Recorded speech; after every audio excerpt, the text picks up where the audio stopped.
बिस्मिल्लाहिर्रहमानिर्रहीम। अस्सलाम वालेकुम class 9। I hope all of you are fine और अपनी स्टडीज़ पर बहुत ज़्यादा फोकस कर रहे होंगे। तो बच्चों आज ना हम चैप्टर नंबर 9 का टॉपिक नंबर 3 स्टार्ट करने लगे हैं, ट्रांसपायरेशन। इससे प्रीवियस लेक्चर्स में हमने प्लांट के जो न्यूट्रिएंट्स हैं, माइक्रो न्यूट्रिएंट्स, मैक्रो न्यूट्रिएंट्स और जो भी न्यूट्रिएंट रिक्वायरमेंट्स होती हैं प्लांट्स की और न्यूट्रिएंट्स होते क्या हैं, ये सारी चीज़ें, न्यूट्रिशन क्या है प्लांट्स की, वो सब बहुत डिटेल से डिस्कस किया। फिर हमने प्लांट्स की ट्रांसपोर्ट को डिस्कस किया, फिर active transport, passive transport, osmosis, diffusion, वो सब मैंने आपको बहुत डिटेल से समझाया। और फिर हमने जो रूट का इंटरनल स्ट्रक्चर है उसको स्टडी किया और रूट्स के अंदर जो वाटर एंड सॉल्ट्स की अपटेक होती है वो किस तरह से होती है, वो पूरा प्रोसेस मैंने आपको पिक्चर्स शो करके और हर चीज़ को बहुत डिटेल से दिखाया है। अगर आपने वो लेक्चर नहीं लिया हुआ ना तो बेहतर ये है कि आप लोग इस तरह सीक्वेंस से चला करें। आप अगर प्रीवियस नहीं समझेंगे चीज़ों को तो आपको नई चीज़ें नहीं समझ आएँगी। जैसे इस टॉपिक में भी एक्टिव ट्रांसपोर्ट भी डिस्कस होगा और लीव्स के बारे में और काफ़ी चीज़ें डिस्कस होंगी। और अगर आपने प्रीवियस लेक्चर नहीं लिया हुआ तो आपको एक्टिव ट्रांसपोर्ट का कॉन्सेप्ट ही नहीं क्लियर होगा, पैसिव ट्रांसपोर्ट का कॉन्सेप्ट नहीं क्लियर होगा, तो आपको चीज़ें समझने में ना मुश्किल हो जाएगी। तो इसलिए बेहतर ये होता है कि आप लोग सीक्वेंस से चला करें। तो आज हम अपना टॉपिक नंबर 3 स्टार्ट कर रहे हैं। अब वो क्या है, ट्रांसपायरेशन।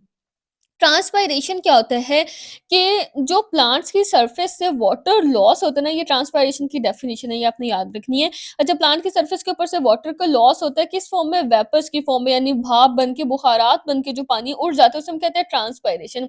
अब ये क्या होता है कि जैसे फॉर एग्जांपल आप समझे, जब हम कपड़े धो के सूखने के लिए धूप में लटकाते हैं तो क्या होता है, कपड़ों के अंदर से जो पानी होता है वो सूख जाता है ना धूप में, क्योंकि वो इवेपोरेट हो जाता है, सारा का सारा पानी इवेपोरेट हो जाता है, भाप बन के उड़ जाता है हवा में। या अगर आप कोई पानी का गिलास रख दें धूप में, तो हर मतलब 1 दिन बाद उसमें पानी थोड़ा-सा कम हुआ हुआ होगा, क्योंकि वो पानी उसमें से इवेपोरेट हो जाएगा, भाप बन के उड़ जाएगा। इसी तरह से जब ये इवेपोरेशन प्लांट्स के अंदर होती है ना, ख़ास तौर पे सिर्फ़ प्लांट्स के लिए हम ट्रांसपायरेशन का लफ्ज़ यूज़ करते हैं। यानी यही इवेपोरेशन का प्रोसेस जब प्लांट्स के सरफेस के अंदर होते हैं ना, प्लांट्स के अंदर होते हैं, तब हम इसे क्या कहते हैं, तब हम इसे इवेपोरेशन नहीं कहते, तब हम इसे ट्रांसपायरेशन कहते हैं। अच्छा, अब आप ये देखिए, ट्रांसपायरेशन की ना ये टाइप्स भी आप कह सकते हैं या सोर्सेज़ भी कह सकते हैं कि कहाँ-कहाँ से ट्रांसपायरेशन हो सकती है। पानी कहाँ-कहाँ से जो है वो प्लांट की सरफेस के अंदर से जा सकता है, वाटर लॉस कहाँ-कहाँ से हो सकता है। तो 3 जो हैं वो इसके सोर्सेज़ हैं जहाँ-जहाँ से वाटर लॉस हो सकता है। एक है स्टोमेटा, जो कि लीव्स के अंदर होता है। मैं आपको साथ से शो भी कर रही हूँ, ये सब लीव्स की जो सरफेस होती है ना उसके ऊपर छोटे-छोटे से प्रेज़ेंट होते हैं स्टोमेटा, वहाँ से वाटर लॉस होता है। दूसरा है क्यूटिकल, जो कि लीफ की एपिडर्मिस के ऊपर प्रेज़ेंट होता है। एपिडर्मिस क्या होता है, लीफ की जो अपर लेयर होती है ना, लीफ की जो अपर लेयर होता है, एपी का मतलब होता है अपर और डर्मिस कहते हैं लेयर को। लीफ की जो अपर लेयर होती है ना उसके ऊपर एक वैक्सी, क्यूटिकल्स कहते हैं, वैक्सी सी एक थिक सी सरफेस होती है, उसे हम कहते हैं क्यूटिकल। ये देखें यहाँ पे भी जो आपके पास डायग्राम बनी हुई है ना लीफ की, तो अब ये लीफ की अपर एपिडर्मिस है, यानी सबसे ऊपर वाली लीफ की लेयर है।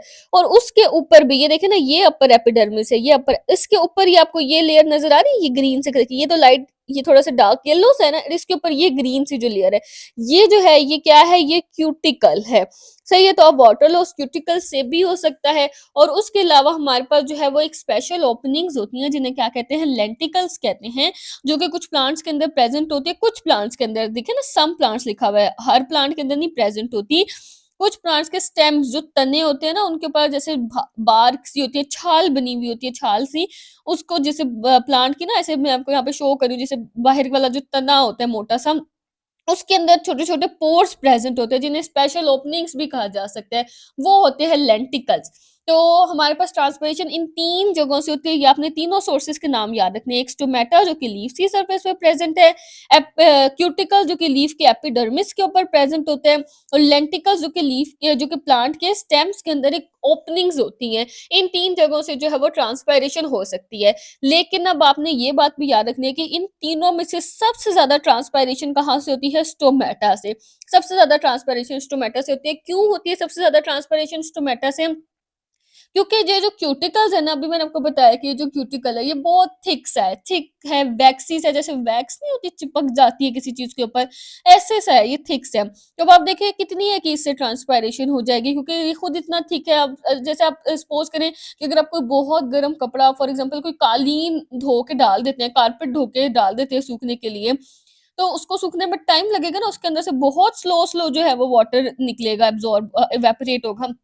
लेकिन उसी के कंपैरिज़न में अगर आप कोई पतली सी शर्ट डाल देते हैं सूखने के लिए, वो तो क्या पता 20-25 मिनट में सूख जाए, अगर धूप अच्छी निकली हो 15-20 मिनट में सूख जाएगी।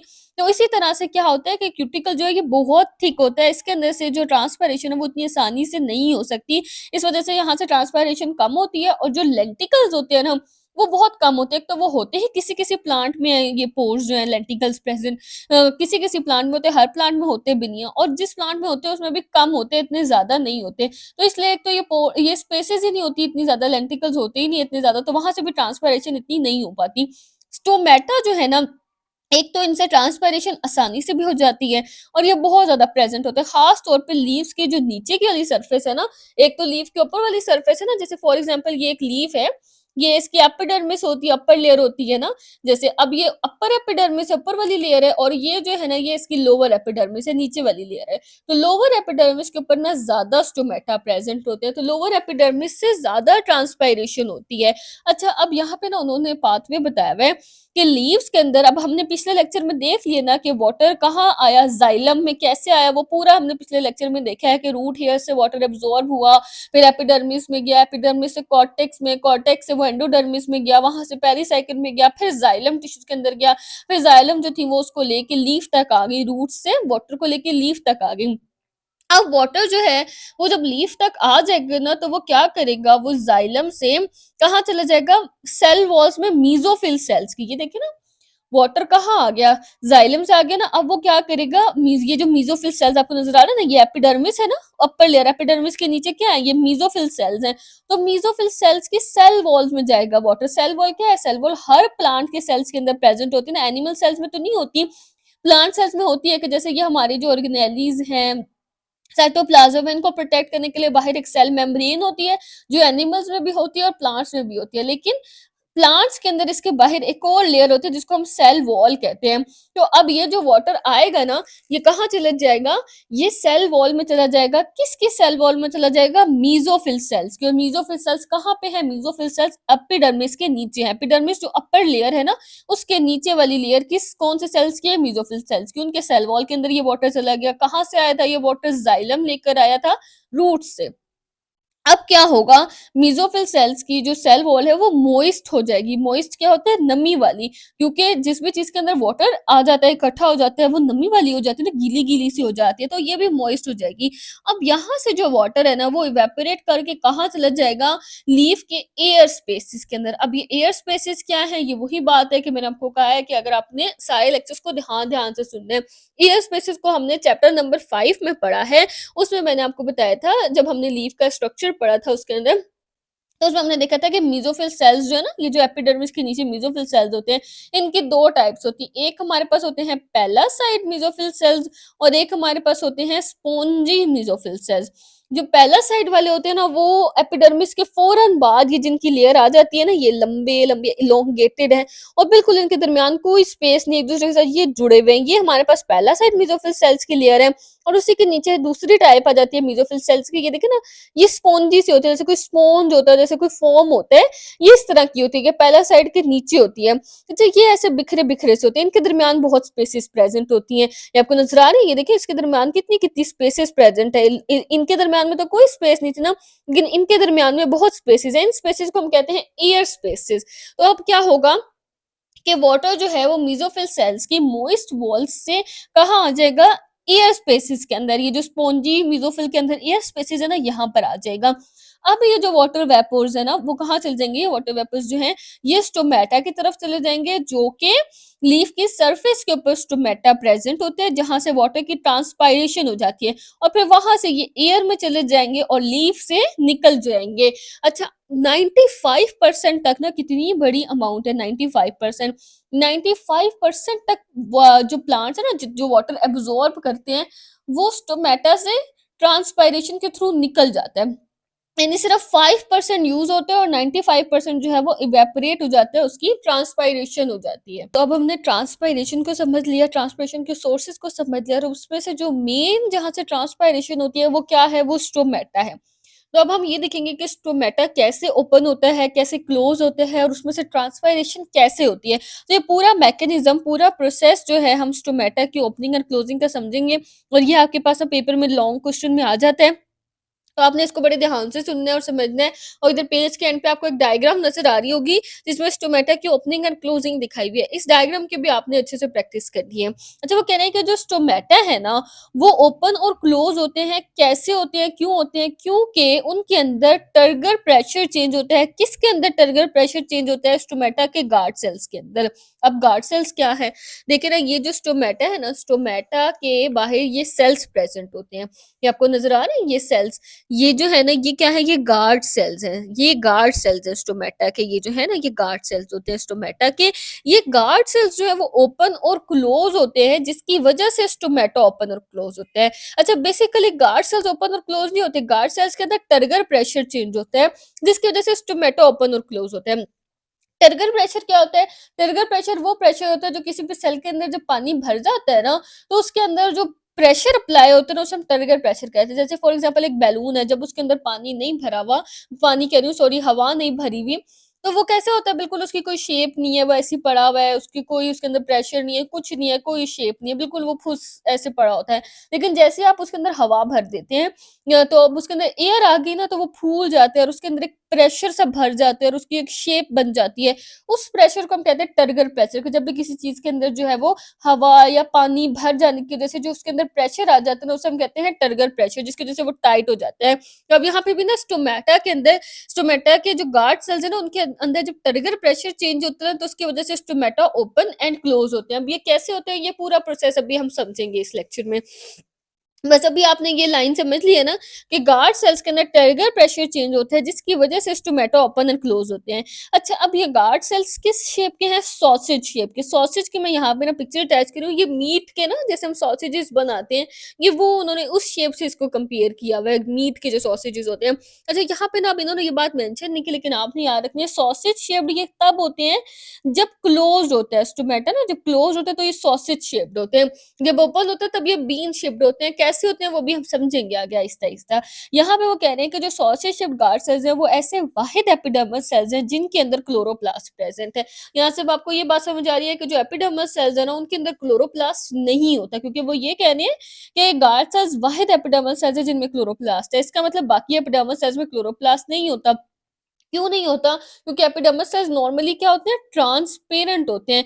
क्यों? क्योंकि उनके ऊपर सनलाइट पड़ती है, उन्होंने सनलाइट को एब्ज़ॉर्ब करना होता है, ताकि लाइट उनके अंदर से जा सके, तो ट्रांसपेरेंट चीज़ों से लाइट जो ईज़िली पास होती है, इस वज़ह से एपिडर्मल सेल्स ट्रांसपेरेंट होते हैं। लेकिन सिर्फ़ गार्ड सेल्स के पास क्लोरोप्लास्ट होता है, क्योंकि इनको क्लोरोप्लास्ट की ज़रूरत होती है, इन्होंने स्टोमेटा को ओपन और क्लोज़ करना होता है, एनर्जी इनको चाहिए होती है, एटीपी, ग्लूकोज़ वग़ैरह प्रोड्यूस करने के लिए फोटोसिंथेसिस वग़ैरह होती है। इस वजह से इनके अंदर क्लोरोप्लास्ट होते हैं। इनके जो सेल वॉल है ना, ये आपने पॉइंट याद रखना है कि इनकी जो सेल वॉल है, किनकी? गार्ड सेल्स की सेल वॉल, वो इनसाइड यानी अंदर वाली तरफ से थिकर होती है, चौड़ी होती है, मोटी होती है।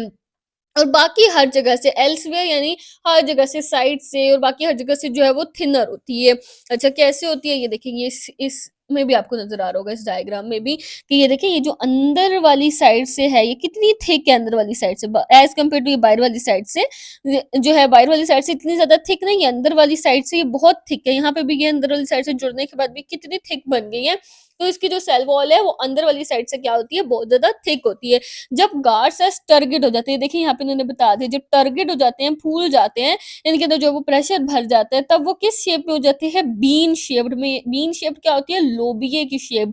जैसे लोबिया होते हैं ना, जो हम खाते हैं लोबिया, तो उसकी शेप के ये हो जाते हैं। अब इस कंडीशन में क्या होता है कि जो इनर साइड होती है ना सेल वॉल की, दोनों के दोनों गार्ड सेल्स की, उसके अंदर जो है, जब गार्ड सेल्स के अंदर पानी भर जाता है ना, टर्गेट हो जाते हैं, तो जो इनर साइड होता है ना, वो एक दूसरे से किधर चली जाती है? दूर चली जाती है, और स्टोमा जो उनके दरमियान का होता है वो ओपन हो जाता है, स्टोमा। अच्छा, ये देखें, ये गार्ड सेल्स यहाँ पे ये बीन शेप्ड है, जब टर्गेट हो चुके हैं और स्टोमा ओपन है, और यहाँ पे ये किस शेप में है? सॉसेजेस की शेप में है, जब स्टोमा जो है वो क्लोज्ड है। अब देखिए, जब इस गार्ड सेल के अंदर पानी नहीं है ना, ये ऐसे फुस हुआ हुआ है, तो ये बिल्कुल एक दूसरे के साथ यूं करके ना ये जुड़ जाते हैं, मिल जाते हैं।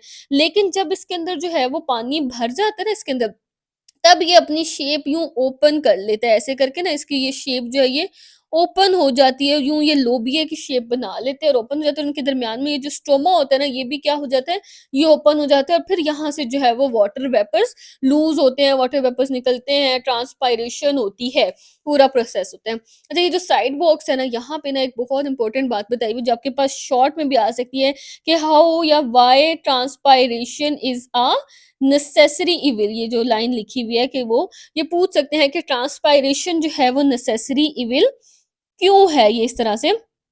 अच्छा, क्यों है ट्रांसपिरेशन नेसेसरी इविल? पहले तो ये देख लें कि नेसेसरी इविल क्या होता है। नेसेसरी हम कहते हैं ज़रूरी चीज़ को। नेसेसरी का क्या मतलब है? जो बहुत ज़रूरी चीज़ होती है, नेसेसिटीज़ होती है, ज़रूरी ज़रूरत होती है जिस चीज़ की। इविल कहते हैं बुराई को। अच्छा, अब ट्रांसपिरेशन क्या है? ज़रूरी भी है, नेसेसरी भी है और इविल क्या है? बुरा भी है। यानी कि एक ऐसी बुराई है, एक ऐसा नुकसान है जो ज़रूरी है, जिसका होना ज़रूरी है। तो ट्रांसपिरेशन एक नेसेसरी इविल है। कैसे है? ट्रांसपिरेशन में क्या हो रहा है कि प्लांट से पानी लूज़ हो रहा है ना, पानी निकल रहा है, पानी जा रहा है, तो ये अच्छी बात तो नहीं है ना, नुकसान हो रहा है पानी को, तो ये इविल है, बुरा है। लेकिन जब ये पानी निकलता है, देखो ना प्लांट पौधा है जो ऊपर लीफ से पानी निकलेगा, तो पानी जब निकलता है तो लीफ के अंदर पानी की कमी हो जाती है। जब उसके अंदर पानी की कमी होती है तो वो रूट के ऊपर एक पुल क्या होता है, खींचना किसी चीज़ को, पुल हम क्या कहते हैं, खींचना। एक खिंचाव डालता है, एक दबाव डालता है रूट्स के ऊपर कि भाई मुझे पानी चाहिए, मेरे पास पानी नहीं है, मुझे पानी की ज़रूरत है। जब वो रूट्स के ऊपर वो खिंचाव डालते हैं ना, वरना तो देखिए ना रूट्स तो नीचे हैं, ये ज़मीन है, ज़मीन के नीचे रूट्स हैं और लीव्स कहाँ हैं, ये लीव्स हैं। नीचे से पानी कैसे ऊपर जाएगा? नीचे से पानी ऊपर भेजना तो मुश्किल है ना। मतलब ऊपर से तो पानी नीचे गिर गिर रहा है, वो इतनी मुश्किल चीज़ नहीं है, लेकिन नीचे से पानी ने अगर ऊपर जाना है तो कोई फ़ोर्स चाहिए, कोई प्रेशर जो उसको ऊपर खींचेगा तो ऊपर जाएगा। जैसे अगर आपने ऊपर से छत पे खड़े होकर रस्सी नीचे फेंकनी है, आपने बस फेंक दी, वो खुद ही नीचे पहुँच जाएगी। लेकिन अगर आपने छत पे खड़े हुए हैं आप और नीचे से आपने कोई चीज़ ऊपर खींचनी है रस्सी से, तो आपको तो रस्सी खींचनी पड़ेगी ऊपर की तरफ। अब ये पुल बना देते हैं, खिंचाव बना देते हैं। कब बनता है? कि जब लीफ से पानी निकल जाएगा ना, लूज़ हो जाएगा, तो लीफ क्या बनाएगा? एक खिंचाव बनाएगा इसके ऊपर, रूट्स के ऊपर कि भाई मुझे पानी चाहिए, मुझे पानी की ज़रूरत है। तो ली फिर रूट्स जो है, जब ये उस पानी को खींचेगा ना, प्रेशर लगाएगा, रू लीफ प्रेशर लगाएगा, पुल बनाएगा और खींचेगा पानी को। तो अब ये वाटर जो है, ये ऊपर की तरफ जाएगा, जाइलम टिश्यूज़ के थ्रू। अब ये पुल क्या करेगा? ये जो पुल लीफ ने बनाया है ऊपर, ये जो है वो वाटर को और वाटर के साथ जो सॉल्ट्स वगैरह, मिनरल्स वगैरह जो है, जो वाटर के अंदर मिक्स हुए हुए होते हैं, वो भी सब चले जाएँगे रूट से लीव्स तक। तो ये पुल बनाने के लिए ना ट्रांसपायरेशन को होना ज़रूरी है। अगर लीव्स के अंदर ट्रांसपायरेशन ना हो, वाटर का लॉस ना हो ना, पानी की इस तरह से कमी ना हो, तो फिर लीव्स जो है वो रूट से पानी को नहीं लेगा, तो सॉल्ट्स वगैरह भी साथ नहीं जा सकेंगे। इसलिए ट्रांसपायरेशन होना ज़रूरी है। अच्छा, अब इसमें ना 2 तरह के प्रोसेसेस हैं। एक वो हैं जो डे टाइम में होते हैं और एक वो है जो नाइट टाइम में होते हैं। डे टाइम में ना स्टोमेटा ओपन होता है और नाइट टाइम में स्टोमेटा क्लोज़ होता है। ये आपने याद रखनी है चीज़ कि डे टाइम में जो स्टोमेटा है ना वो ओपन होता है और नाइट टाइम में क्लोज़ होता है। डे टाइम में ओपन कैसे होता है कि गार्ड सेल्स जो है ना वो दिन के टाइम पे गार्ड सेल्स, ये जो स्टोमेटा के बाहर ये जो गार्ड मैंने आपको बताया, ये क्या करते हैं, ये दिन के टाइम पे पोटेशियम आयंस को ले लेते हैं अपने अंदर, किसके थ्रू ले लेते हैं? एक्टिव ट्रांसपोर्ट के थ्रू। अब इस लाइन का क्या मतलब है? इस लाइन का ये मतलब है कि देखो दिन के टाइम पे एक तो गार्ड सेल्स के पास हमने देख लिया क्लोरोप्लास्ट प्रेजेंट है। जब क्लोरोप्लास्ट होते हैं ना किसी चीज़ के अंदर, अब एक तो हम बात भी दिन के टाइम की करें, दिन के टाइम पे क्या होगा? सनलाइट होगी। सनलाइट के प्रेजेंस में क्लोरोप्लास्ट जो है वो क्या करता है? वहाँ पे फोटोसिंथेसिस होती है, ग्लूकोज़ बनता है, सही है? सिंपल सी बात है, यहाँ तक आपको समझ आ गया कि गार्ड सेल्स के अंदर जो वो क्लोरोप्लास्ट है, जो भी हमने ऊपर वाले पैराग्राफ में देखा है। अच्छा, दिन के टाइम पे सनलाइट एनर्जी है, उसकी वजह से ग्लूकोज़ बन जाएगा। जो ग्लूकोज़ होता है ना, अब आपने यहाँ पे ना बड़ा लंबा प्रोसेस है, इसको अब आपने नहीं समझना क्योंकि एक तो आपके सिलेबस में नहीं है और दूसरा भी आप हाई लेवल्स पे जाके इस चीज़ को पढ़ेंगे। अब आपने इतना याद रखना है कि जो ग्लूकोज़ है ना, वो क्या करती है कि जब ग्लूकोज़ बन गई ना क्लोरोप्लास्ट के अंदर, वो ग्लूकोज़ कहती है कि भाई मुझे तो पोटेशियम भी चाहिए, मुझे तो पोटेशियम आयन्स की ज़रूरत है। अब वो पोटेशियम आयन्स जो है ना, वो क्या करते हैं, वो बाहर से ना गार्ड सेल्स के अंदर आना शुरू हो जाते हैं। सही है ना? ये देखिए ना, ये गार्ड सेल्स है ना, जैसे हमारे पास इस तरह से ये बने हुए, ये दिन के ये अभी क्लोज है इस तरह से, सही है, ये सॉसेज शेप में क्लोज है। अब दिन के इनके अंदर क्लोरोप्लास्ट भी प्रेजेंट है। दिन के टाइम पे इनके अंदर जो है वो सनलाइट एनर्जी जो है वो इसके ऊपर पड़ी, इसके अंदर जो है वो ग्लूकोज बना। ग्लूकोज ने बोला कि मुझे तो पोटेशियम आयंस चाहिए। अब पोटेशियम आयंस जो है ना, मजे की बात ये है कि पहले ही गार्ड सेल्स के अंदर जो है वो ऑलरेडी प्रेजेंट होते हैं अच्छे खासे। बाहर जो है ना वो इतने ज़्यादा नहीं प्रेज़ेंट, थोड़े कम प्रेज़ेंट है, अंदर ज़्यादा प्रेज़ेंट है, बाहर कम प्रेज़ेंट है। लेकिन ग्लूकोज़ ने तो कहा मुझे तो पोटेशियम आयन्स चाहिए और चाहिए। अब क्या होगा, बाहर से पोटेशियम आयन्स जो है ना वो अंदर मूव करना शुरू कर देंगे। ये जो पोटेशियम आयन्स बाहर थे ना, ये अंदर जाना शुरू कर देंगे। अब मैंने आपको बताया था नॉर्मली हमारे पास क्या होता है कि जो हमने पिछले लेक्चर में डिस्कस किया था कि जो चीज़ जहाँ पे ज़्यादा कंसंट्रेशन में होती है, जैसे फॉर एग्जांपल ये आयन्स हैं, ये बाहर अगर ज़्यादा कंसंट्रेशन में है ना, तो ये क्या करेंगे, और ये सेल है, सेल के अंदर ये कम है, तो ये बाहर से अंदर जाएँगे, क्यों? क्योंकि ये बाहर ज़्यादा थे, अंदर कम थे। हाई कंसंट्रेशन से लो की तरफ जाएँगे, जिसे हम पैसिव ट्रांसपोर्ट कहते हैं, और उसके लिए हमें एनर्जी नहीं लगानी पड़ती, क्योंकि यही रूल है कि जो चीज़ जहाँ ज़्यादा है, हाई है, वहाँ से लो की तरफ जाएगी। लेकिन अगर कोई ऐसी सिचुएशन आ जाती है जिसमें आयंस को या किसी चीज़ को जो है वो लो कंसंट्रेशन से हाई की तरफ मूव करना पड़ जाए, यानी यहाँ पे ये कम है, लो है, यहाँ से इनको हाई की तरफ जाना पड़ जाए। पहले यहाँ पे कम थे, यहाँ पे पहले ज़्यादा थे, लेकिन अब उस जो ज़्यादा वाले थे उन्होंने बोला हमें और चाहिए, तो जहाँ पे कम थे वहाँ से भी जाना शुरू हो गया इधर। तो फिर ये जो है ना, ये रूल के अगेंस्ट काम होता है। इसके लिए एनर्जी लगानी पड़ती है, इनको धक्का देके वहाँ भेजना पड़ता है कि भई वहाँ तुम्हारी ज़रूरत है, वहाँ जाओ। ये कहते हैं कि नहीं, हम तो पहले ही कम है, हम वहाँ क्यों जाएँ? इनको एटीपी के थ्रू एनर्जी देके वहाँ भेजना पड़ता है, यहाँ पे भी ऐसे ही होगा। तो यहाँ पे ना देखो, तो इसको हम एक्टिव ट्रांसपोर्ट कहते हैं, जिसमें हमें एनर्जी देनी पड़ती है। जो पैसिव वाली होती है ना, उसमें एनर्जी नहीं लगानी पड़ती। अब यहाँ पे भी एक्टिव ट्रांसपोर्ट हम क्यों कह रहे हैं कि पोटेशियम आयन्स एक्टिव ट्रांसपोर्ट के थ्रू मूव करेंगे? क्योंकि बाहर वो पहले ही कम थे, अंदर वो ज़्यादा थे। बाहर वालों को अब अंदर अगर भेजना है, यानी बाहर कम थे, कम से फिर ज़्यादा, लो से हाई कंसंट्रेशन की तरफ भेजना है हमने, जैसे यहाँ पे हुआ था, तो अब हमें फिर एटीपी के थ्रू एनर्जी लगानी पड़ेगी और एक्टिव ट्रांसपोर्ट का प्रोसेस होगा ये। इसके बाद क्या होगा कि सोल्यूट की जो कंसंट्रेशन, सोल्यूट क्या होता है, सॉल्ट्स वगैरह या जो भी चीज़ जो वाटर के अंदर डिसॉल्व हुई हुई होती है, उसे हम सोल्यूट कहते हैं। तो ये जो आयन्स हैं, ये भी सॉल्ट्स, इसी तरह से चीज़ें होती हैं ना, ये भी वाटर के अंदर डिसॉल्व्ड होते हैं, तो इसको हम सोल्यूट कहते हैं। तो अब देखो, सोल्यूट की कंसंट्रेशन जो है वो गार्ड सेल्स के अंदर भर जाएगी ना, बाहर कम हो जाएगी सोल्यूट की कंसंट्रेशन। कैसे बढ़ जाएगी? क्योंकि देखिए ना, बाहर से जो पोटेशियम थे पहले ही बाहर कम थे, वो भी अंदर चले गए, तो अंदर तो बहुत ज़्यादा सोल्यूट हो गया ना, बाहर तो सोल्यूट कम रह गया, अंदर ज़्यादा हो गया। अब क्या होगा इस सिचुएशन में, जब सोल्यूट अंदर जो है वो ज़्यादा हो गया, इसका मतलब वाटर जो है वो अंदर कम हो गया। फॉर एग्ज़ाम्पल आप समझिए, ये 2 गिलास हैं, सही है? ये 2 गिलास हैं। अब इन 2 गिलासों के अंदर एक जितना पानी है ना, ये एक जितना पानी है इसके अंदर। लेकिन मैं इसके अंदर सिर्फ़ इतना-सा सॉल्ट डाल देती हूँ और इसको मैं सॉल्ट से भर देती हूँ। तो अब मैं क्या बोलूँगी कि इसके अंदर पानी कम है, इसके अंदर पानी ज़्यादा है। क्यों बोल रही हूँ? वैसे तो दोनों गिलासों में बराबर पानी है, लेकिन अगर मैं सॉल्ट से इसको कंपेयर करके बात करूँ ना, तो इसके अंदर मैं बोलूँगी पानी बहुत ज़्यादा है, क्योंकि सॉल्ट तो बिल्कुल चुटकी भर मैंने इसके अंदर डाला और पानी तो उसके मुकाबले में बहुत ज़्यादा है। यानी इसके अंदर तो मैंने 5-6 चम्मच भर-भर के सॉल्ट डाल दिया। तो अब मैं बोलूँगी इसके अंदर पानी जो है वो कम हो गया है। अब आपको समझ आ रही है? वैसे तो दोनों गिलासों में बराबर पानी हमें नज़र आ रहा है, लेकिन सॉल्ट के कंपैरिज़न में इसके अंदर पानी कम हो गया है। इसी तरह से अब ये जो गाढ़ सेल्स है, अब इनके अंदर तो इतना ज़्यादा सॉल्ट आ गया, तो अब उसके अंदर जो पानी था वो कम पड़ गया। बाहर से जो थोड़ा बहुत सॉल्ट है वो भी अंदर चला गया, आयन्स से अंदर चले गए, तो बाहर जो है वो वाटर इंक्रीज़ हो गया, वाटर बढ़ गया, वाटर की क्वांटिटी सॉल्ट के मुकाबले में ज़्यादा हो गई। अब क्या होगा, रूल तो हमारे पास क्या है कि जो चीज़ जहाँ पे ज़्यादा है, हाई कंसंट्रेशन में है, वहाँ से वो लो कंसंट्रेशन की तरफ मूव करती है। अब ये रूल के अकॉर्डिंग मूव करेगा वाटर, कि बाहर वाटर बहुत ज़्यादा हो गया, तो वाटर बोलेगा कि भई मेरी तो अंदर ज़रूरत है, मुझे अंदर जाना चाहिए। क्योंकि अंदर तो पानी बहुत कम पड़ गया है, तो वाटर जो है वो अंदर मूव करेगा। अब ये रूल के अकॉर्डिंग मूव करें, जो हम पैसिव ट्रांसपोर्ट का प्रोसेस पढ़ते हैं, लेकिन मैंने आपको बताया था पैसिव ट्रांसपोर्ट की 2 एग्ज़ाम्पल्स थी, एक डिफ्यूजन और एक ऑस्मोसिस, ये सब हमने प्रीवियस लेक्चर में डिस्कस किया हुआ है। तो अब जो जो ऑस्मोसिस होती है, वो क्या होती है कि जब भी हम पैसिव ट्रांसपोर्ट को वाटर के उसमें डिस्कस करते हैं ना, यानी वाटर को थ्रू डिस्कस करते हैं, जब वाटर की पैसिव ट्रांसपोर्ट हो रही होती है, सिर्फ़ वाटर के लिए जब हम उसको डिस्कस करते हैं, तब हम उसको क्या कहते हैं, ऑस्मोसिस कहते हैं। जैसे मैंने आपको बताया ना, इवेपोरेशन जब हम सिर्फ प्लांट्स के लिए डिस्कस करेंगे तो हम उसे ट्रांसपायरेशन कहेंगे। इसी तरह पैसिव ट्रांसपोर्ट जब वाटर के अंदर हो रही होती है ना, सिर्फ वाटर के केस में हो रही होती है, तो उसे हम ऑस्मोसिस कहते हैं। तो इस तरह अब हम यहाँ पे बोलेंगे कि वाटर जो है, ये प्रोसेस कौन सा है जिसके लिए एनर्जी नहीं चाहिए, रूल के अकॉर्डिंग मूव करे ना, हाई से लो की तरफ जा रहा है। हाई कंसंट्रेशन थी, बाहर ज्यादा थी, अंदर कम थी, अब ये अंदर चला जाएगा। अब क्या हो गया, गार्ड सेल्स पानी से भर गए। पहले इनके अंदर पानी नहीं था, अब ये पानी से भर गए, अब ये टर्गेट हो गए, इनके अंदर टर्गेट प्रेशर जो है वो बढ़ गया टर्गेट प्रेशर। अब ये ओपन हो जाएंगे। कैसे होंगे ये देखें ना, यहाँ से हमने देखा कि वाटर जो है वो एपिडर्मल सेल्स से जाएगा, एपिडर्मल सेल्स यानी जो बाहर वाले लीफ के सेल्स से, वहां से कहाँ चला जाएगा, गार्ड सेल्स के अंदर चले जाएगा।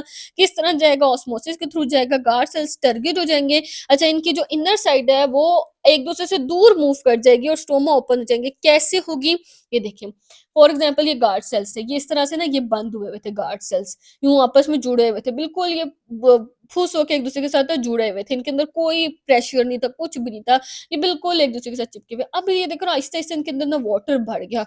जब ये वाटर बढ़ा ना, ये यूं इन शेप में आने लगे और ये यूं ओपन हो गए। अब ये देखें, दरमियान से स्टोमेटा ओपन हुआ, अब आपको नजर आ रहा है, ये स्टोमेटो ओपन हो गया इस तरह से। ये बीन शेप में आ गया, लोबिया की शेप में, और इनके अंदर स्टोमेटो ओपन हो गया। यहाँ पे भी अब आप देखिए, ये क्लोज थे, इनके अंदर पहले पोटेशियम आयंस अंदर मूव किए, फिर वाटर मूव करेगा, और ये क्या बन जाएंगे, ये देखें ना, पोटेशियम आयंस अंदर मूव किया, वाटर भी अंदर मूव किया इनके, और ये क्या हो गया, ये टर्गेट हो गए, और ये गार्ड सेल जो पहले बंद थे ये ओपन हो गए, और इनके दरमियान से फिर ये स्टोमेटा, देखिए पहले तो कोई स्टोमेटा नहीं था अंदर, अब ये स्टोमेटा जो है वो अंदर से खुल गया इसका, और यहाँ से जो है वो अब वाटर की ट्रांसपायरेशन होगी दिन के टाइम पे। अब ये पूरा दिन ऐसे होता रहेगा, इसके अंदर ग्लूकोज बनती रहेगी, क्योंकि पूरा दिन सनलाइट, जब तक सनलाइट आएगी तो इसी तरह जो है वो ग्लूकोज बनेगी, ग्लूकोज जो है वो बोलेगी मुझे पोटेशियम माइनस चाहिए, फिर वाटर वो एक्टिव ट्रांसपोर्ट से अंदर मूव करेंगे, फिर वाटर भी मूव करेगा, सोल्यूट की कंसेंट्रेशन अंदर बढ़ती जाएगी, इसी तरह से गार्ड सेल्स के अंदर फोटोसिंथेसिस होती रहेगी, पूरा दिन ग्लूकोज बनती रहेगी, यही प्रोसेस चलता रहेगा, फिर वाटर भी अंदर मूव करेगा ऑस्मोसिस के थ्रू, और वाटर भी पूरा दिन अंदर ही मूव करता रहेगा, अंदर ही जाएगा। इस तरह से पूरा दिन ये टारगेट रहेंगे और ये ओपन रहेंगे। आगे जो है ना बहुत सिंपल है, ये आप खुद भी रीड करेंगे तो आपको समझ आ जाएगी, क्योंकि हमने बड़ा डिटेल से समझ लिया है। इवनिंग में यानी नाइट टाइम या शाम के टाइम पे जब सनलाइट चली जाती है, यानी जब सूरज जो है वो गुरूब हो जाएगा, फोटोसिंथेसिस खत्म हो जाएगी। ये उस टाइम की बात हो रही है कि जब फोटोसिंथेसिस खत्म हो गई, सनलाइट नहीं पड़ रही, अब फोटोसिंथेसिस नहीं हो रही, तो ग्लूकोज भी नहीं बनेगी, ग्लूकोज की कंसेंट्रेशन क्या हो जाएगी, कम हो जाएगी। जब ग्लूकोज कम हो जाएगा ना गार्ड सेल्स के अंदर, तो ग्लूकोज ही तो कहता था कि पोटेशियम लाओ, पोटेशियम लाओ। जब ग्लूकोज ही नहीं है तो कोई भी नहीं बोलेगा कि पोटेशियम लाओ, और जो पोटेशियम आया भी था ना ग्लूकोज की वजह से अंदर बहुत ज्यादा, वो भी वापस बाहर चला जाएगा, सही है। अब पोटेशियम आयंस भी जो है वो क्या करेंगे, वो बाहर की तरफ निकलना शुरू हो जाएंगे। अब देखो वाटर किस लिए अंदर आया था, क्योंकि अंदर पोटेशियम आयंस ज्यादा हो गए थे, सोल्यूट ज्यादा हो गया था, तो वाटर ने कहा मेरी अंदर जरूरत है, क्योंकि अंदर पानी कम पड़ गया है, अंदर सॉल्ट ज्यादा हो गया है, तो वाटर अंदर आ गया था। अब जब ये सॉल्ट बाहर निकल गया, वाटर कहेगा कि मेरी भी तो जरूरत खत्म हो गई ना, तो वाटर भी जो है वो बाहर निकल जाएगा, सब कुछ अंदर नॉर्मल हो जाएगा। टर्गर भी जो है वो, जो उसकी वजह से जो प्रेशर बना हुआ था वो भी खत्म हो जाएगा। अब फिर से वो लीव्स वो जो है ना वो स्टोमेटा क्लोज हो जाएगा, ये जिस तरह यूं करके ये जो ओपन हुआ था ना इस तरह स्टोमेटा, अब क्या होगा, सब कुछ बाहर निकल गया, स्टोमेटा बिल्कुल ये खाली होके फिर यूं आपस में जोड़ गया, और ये स्पेस खत्म हो गई। अब रात के टाइम पे ट्रांसपायरेशन जो है वो नहीं होगी, स्टोमेटा क्लोज हो जाएगा, दिन के टाइम पे ट्रांसपायरेशन होगी। ये था हमारा पूरा प्रोसेस ट्रांसपायरेशन का। ये आपने पूरा लॉन्ग क्वेश्चन के लिए यहाँ तक आपने याद रखना है ट्रांसपायरेशन का प्रोसेस। अब आगे ये जो फैक्टर्स है ना जो ट्रांसफॉर्मेशन को इफेक्ट करते हैं, इसका क्या मतलब है, यानी ये वो चीजें हैं या वो अवामिल हैं, प्रोसेसेस हैं, या वो चीजें हैं जिनकी वजह से ट्रांसपायरेशन के रेट के ऊपर, प्रोसेस के ऊपर जो है वो असर पड़ता है। अब ये फैक्टर्स आपके पास शॉर्ट में भी आ सकते हैं, नोट भी आ सकते हैं इनके ऊपर, तो अपने ये सारे फैक्टर्स याद रखने हैं। बड़े सिंपल से हैं, बहुत ईजी से हैं, बहुत कॉन्सेप्चुअल से हैं, आपने समझ लिए तो आपको याद रह जाने हैं। अच्छा, एक हमारे पास टेम्परेचर है, एक विंड है, एक ह्यूमिडिटी है, एक surface area and distribution of stomata, ऐसे ही है, ये चार है। टेम्परेचर का क्या इफेक्ट होता है कि जैसे ही टेम्परेचर बढ़ता है ना तो ट्रांसपरेशन भी बढ़ेगी। देखिए ना, जब ज्यादा धूप में हम कपड़े डालते हैं, ज्यादा टेम्परेचर होता है, वो जल्दी सूख जाते हैं। लेकिन अगर जब सर्दियों में हम कपड़े सूखने के लिए डालेंगे या शाम के टाइम पे डालेंगे तो उनको सूखने में टाइम लगता है। जब टेम्परेचर ज्यादा होता है, जिन दिनों में धूप ज्यादा है, टेम्परेचर ज्यादा है, उन दिनों में ट्रांसपायरेशन का रेट भी ज्यादा होता है। क्यों ज़्यादा होता है? क्योंकि जब टेम्परेचर ज़्यादा होता है ना, तो वाटर बहुत तेज़ी से मूव करता है। जब भी जैसे आप अगर पानी को उबलने के लिए चूल्हे पर रखते हैं, तो जैसे-जैसे टेम्परेचर बढ़ता जाता है, जैसे आपने एक दफ़ा पानी रखा, वो तो पतीली के अंदर रुका हुआ होता है। लेकिन आहिस्ता-आहिस्ता जैसे-जैसे पतीली गर्म होती जाएगी, पानी कैसे बुलबुले बनने लग जाते हैं, मूव करने लग जाता है। इसी तरह जब टेम्परेचर बढ़ता है ना, तो वो वाटर और तेज़ी से मूव करता है। जब वो बहुत तेज़ी-तेज़ी से मूव करता है, तो उसकी इवेपोरेशन भी ज़्यादा तेज़ी से होती है। अच्छा, अब विंड क्या करती है, जब हवा चल रही होती है, जिन दिनों तेज़ हवा चल रही होगी, उन दिनों भी ट्रांसपायरेशन ज़्यादा होगी। जब टेम्परेचर की वज़ह से भी ट्रांसपायरेशन ज़्यादा हुई, विंड की वज़ह से भी ट्रांसपायरेशन जो है वो ज़्यादा होगी। क्यों ज़्यादा होगी? क्योंकि जब हवा चलती है ना, वो ह्यूमिड एयर को, यानी नमी वाली हवा, जो ह्यूमिड एयर होती है, नमी वाली हवा, जो कि लीव्स के इर्द-गिर्द होती है, उसको अपने साथ लेती जाती है। विंड जब चलती है ना, तेज़ हवा, वो ह्यूमिड एयर को अपने साथ लेती जाती है, और फिर क्या होता है, देखो ना, लीफ के इर्द-गिर्द, पत्ते के इर्द-गिर्द जो नमी वाली चीज़ थी ना, नमी वाली हवा थी, नमी वाले ड्रॉपलेट्स थे, उनको वो लेके चली जाएगी। अब लीफ के पास क्या रह जाएगी? ड्राई एयर रह जाएगी। तो जब लीफ का एरिया बहुत ड्राई से होगा, तो वहाँ पे इवेपोरेशन बढ़ जाएगी। अच्छा, ह्यूमिडिटी क्या होता है? ह्यूमिडिटी यही होता है कि मैंने आपको बताया ना, नमी। तो जो हमारे पास एटमॉस्फेयर में, हमारे जो माहौल में इर्द-गिर्द जो नमी बढ़ जाती है ना, उसको हम कहते हैं ह्यूमिडिटी कहते हैं। तो जब ह्यूमिडिटी ज़्यादा होगी ना, पहले ही हमारी हवा में नमी बहुत ज़्यादा है, नमी क्या है, लिक्विड ही होता है ना, नमी-नमी सी ऐसी वाली, अक्सर ऐसा टेम्परेचर बना हुआ होता है नमी वाला, तो पहले ही नमी ज़्यादा है। तो ट्रांसपिरेशन कम होगी ना, क्योंकि इर्द-गिर्द पहले ही माहौल गीला-गीला सा है। तो इस वज़ह से हमारे पास जो है वो ट्रांसपायरेशन उस टाइम पे कम होगी, ह्यूमिडिटी की वज़ह से कम होगी। अच्छा, जब सरफेस एरिया ज़्यादा होता है, सरफेस एरिया का क्या मतलब है, कि फॉर एग्ज़ाम्पल एक लीफ है, वो ऐसा-सा है, बिल्कुल यूँ पतला-सा, बारीक-सा है। इसके ऊपर स्टोमेटा भी तो कम आएँगे ना, इसके सरफेस के ऊपर मतलब कम थोड़े-थोड़े से स्टोमेटा आएँगे। और एक लीफ है ऐसे यूँ चौड़ा-सा, मोटा, ताज़ा-सा यूँ लीफ हमारे पास बना हुआ है। इसके ऊपर तो देखिए, इसकी सरफेस के ऊपर स्टोमेटा भी ज़्यादा आ जाएँगे। तो जब सरफेस एरिया ज़्यादा है, वहाँ से ज़्यादा ट्रांसपायरेशन होगी, क्योंकि वहाँ पे स्टोमेटा भी ज़्यादा होंगे, और जहाँ पे सरफेस एरिया कम है, वहाँ से कम ट्रांसपायरेशन होगी, क्योंकि वहाँ पे स्टोमेटा भी कम होंगे। तो leaves with more surface area, ऐसे लीव्स जिनके सरफेस एरिया ज़्यादा होता है, वहाँ पे ट्रांसपायरेशन ज़्यादा होती है, और जिन लीव्स के नैरो ब्लेड्स का क्या, बिल्कुल ये बारीक से ऐसे ब्लेड की तरह के पत्ते होते हैं ना, उनके ऊपर ट्रांसपिरेशन कम होती है। ज़्यादातर प्लांट्स में जो लोअर सरफेस एरिया है ना, वहाँ पे जो है स्टोमेटा वो ज़्यादा होते हैं as compare to the upper surface area. जैसे लोअर सरफेस एरिया में क्यों ज़्यादा होते हैं? क्योंकि देखो ना, वो लीफ के सरफेस एरिया जो है ना, लोअर वाला, वो नीचे चला जाता है, नीचे की तरफ होता है। वहाँ पे एक तो सनलाइट भी डायरेक्ट नहीं पड़ती, जो लीफ का ऊपर वाला सरफेस होता है ना, वहाँ पे सनलाइट डायरेक्ट पड़ती है। जैसे ये लीफ है ना, ये सरफेस इसके ऊपर है, यहाँ पे पूरा दिन डायरेक्ट सनलाइट पड़ रही है, पूरा दिन ट्रांसपिरेशन भी बहुत ज़्यादा हो रही है। अच्छा, लेकिन जो नीचे वाला सरफेस एरिया ना, यहाँ पे डायरेक्ट सनलाइट भी नहीं पड़ती। यहाँ पे जो है ना, फिर क्या होता है कि स्टोमेटा ज़्यादा होते हैं लीव्स के प्रेज़ेंट। इस वजह से जो लोअर सरफेस होती है ना, वहाँ से रेट ऑफ ट्रांसपायरेशन ज़्यादा होती है as compare to the upper surface of the leaf. Leaf की जो अपर सरफेस है, वहाँ पे स्टोमेटा कम होते हैं, और वहाँ से ट्रांसपायरेशन कम होती है। और जो लीफ की लोअर सरफेस है ना, वहाँ पे स्टोमेटा ज़्यादा होते हैं, और वहाँ पे ट्रांसपायरेशन भी ज़्यादा होती है। तो जब सरफेस एरिया ज़्यादा होगा, तब भी ट्रांसपायरेशन ज़्यादा होगी, जहाँ पे स्टोमेटा ज़्यादा होंगे, वहाँ पे भी ट्रांसपायरेशन ज़्यादा होगी। तो जब ये देख लें, बाकी सब में ज़्यादा ही हो रही है, सिर्फ ह्यूमिडिटी की वजह से कम हो रही है, बाकी सब में विंड भी चलेगी तो ट्रांसपिरेशन होगी ज़्यादा, टेम्परेचर भी ज़्यादा होगा तो ट्रांसपिरेशन ज़्यादा होगी, सरफेस एरिया भी ज़्यादा होगा तो ज़्यादा होगी, डिस्ट्रीब्यूशन ऑफ स्टोमेटा ज़्यादा होंगे तब भी ज़्यादा होगी। सिर्फ ह्यूमिडिटी ज़्यादा होगी तो ट्रांसपिरेशन कम होगी, क्योंकि ऑलरेडी हवा में नमी हो जाएगी, जिसकी वजह से ट्रांसपिरेशन जो है वो कम हो जाएगी। तो ये था हमारा आज का लेक्चर। आई होप आपके सब कॉन्सेप्ट्स क्लियर हो गए होंगे, और अगर किसी को कहीं से कोई भी पॉइंट समझ नहीं आता, तो वो मुझसे कमेंट सेक्शन में पूछ सकता है। और अगर आपको वीडियो अच्छी लगी हो, तो वीडियो को लाइक करें, चैनल को सब्सक्राइब करें, ताकि आगे आने वाले लेक्चर्स की अपडेट्स आपको साथ-साथ मिलती रहें।